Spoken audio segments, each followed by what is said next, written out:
سلام البنات، مرحبا بكم في قناة زيد. اليوم ان شاء الله غنعملو زبدة الكاوكاو او زبدة الفول السوداني، ونعملو حتى الجنجلان بطريقة صحية وزوينة ويقدروا ياكلوها الوليدات وفي الدار. المهم شي حاجة كنتينا كنعدلها في الدار وكنتينا كنعرف شنو كنعمل فيها احسن من هذيك اللي في الزنقة.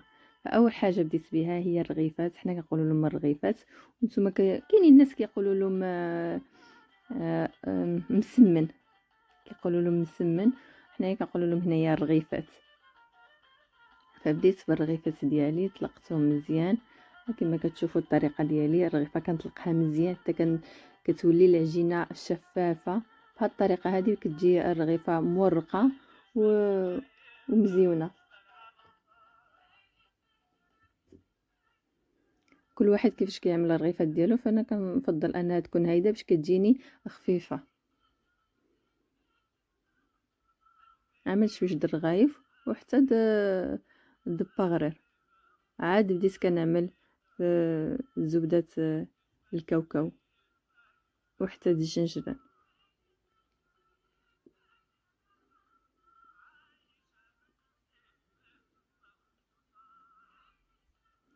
كنعدلوها هكذا مربعة ونطيبوها. وهذا البغرير جاوني غير 4 بغريرات، ما متشي بزاف، بس غير شويه من الرغيفات وشويه من البغريرات، يعني قد ما نستهلكو صافي، ما كنعملش انا بزاف باش ما كيبقى لي شي. وفي نفس الوقت ماشي مزيان كيفسد نعمه ربي. يعني كاين بعض الناس كيعملوا بزاف، يعني كياكلوا شي حاجه وشي حاجه اخرى كترمى. فنعملت غير 4 بغريرات و4 الرغيفات.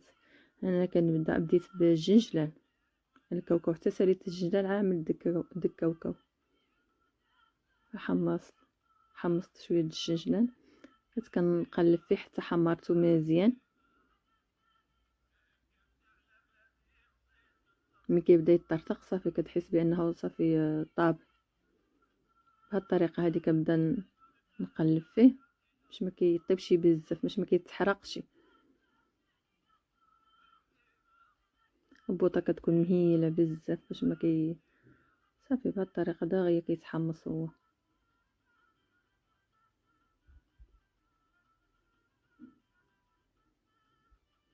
كنجيو هنايا وكنطحنوه. طبعا الحال قبل ما نحمصوه كنقيوه ونغسلوه مزيان. انا كنغربلو الوليعه، كنقيه وكيتغسل وكينشف مزيان، عا كنحمصو. يعني ملي كيكونوا كيتباعوا على برا كتكون الغابره وكيكون بنادم كيحادي فيه بزاف د الحاجات. فمن الاحسن النظافه هي الاولى. كنقيه مزيان ونغسلو من المسائل ديالو كامله، عاد كنحمصو. عاد كنبدا نطحنو. هنا كنعمل شويه د العسل وشويه د الزيت وكنطحن حتى كنحس بداك القوام اللي باغيتو. انا الا بغيتو خفيف كنعمل له الزيت بزاف. هنا كنزيد شويه د الملحه. هنايا دغيا كينطحن. هنا كنزيد له شويه د العسل وكنبدا عاوتاني كنطحن العسل والزيت. الا شتيه قاصح كتزيد له الزيت بزاف، الا بغيتيه حلو كتزيد له العسل. هذا جاني شويه شبر شويه في راسو، هذا جا خفيف شي حاجه. وهذا الشكل ديالو ملي كيندهن. شوف مكاينش يحسن من الحاجه د الدار، وخصوصا الا كانوا عندك الوليدات. هذا الشيء هذا تقدر تعدلو في الدار وتعطيه للوليدات في الصباح يعبيوه معهم من المدرسه، كياكلوا اكل صحي وفي نفس الوقت هما كيحماقوا على الحلاوه. فنعملوا لهم الشيء د الدار، العسل، زيت الزيتون، الكاوكاو، الجنجلان، داكشي حلو ومزيون وصحي، احسن من هادشي اللي كنشريو لهم على برا ما كنعرفوا حتى منين جا.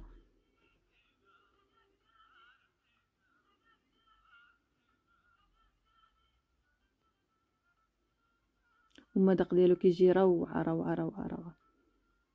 هذا شويه د الكاوكاو حمصته، ديك الكاوكاو اللي كيتباع بياطو مقشر.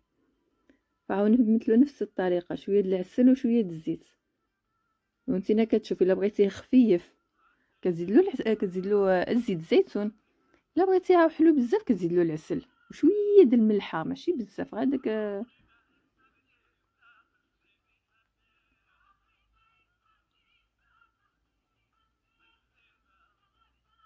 هذه هنايا معلقه د الزيت، ها انا كنطحن وانا كنشوف. هاد شويه د الملحه، شتي قداش الملحه ماشي بزاف غير شويه صافي.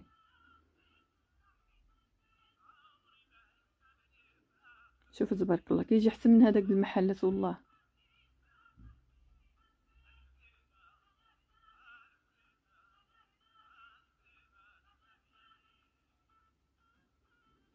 ربع جبت لي بواطه مزيونه. تبارك الله دغيا كيمشي.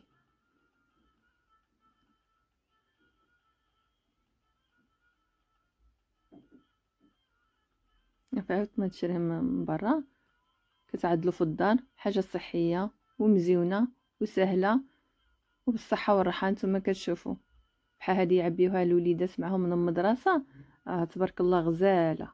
تقدر تعدلهم ليهم ولا صحابهم كاع اللي بغى شو رغيفه ملي كتلقى خفيفه كيفاش كتجي، ملي كتلقى رقيقه بزاف كتجي مورقه وشفافه، كتجي مزيونه.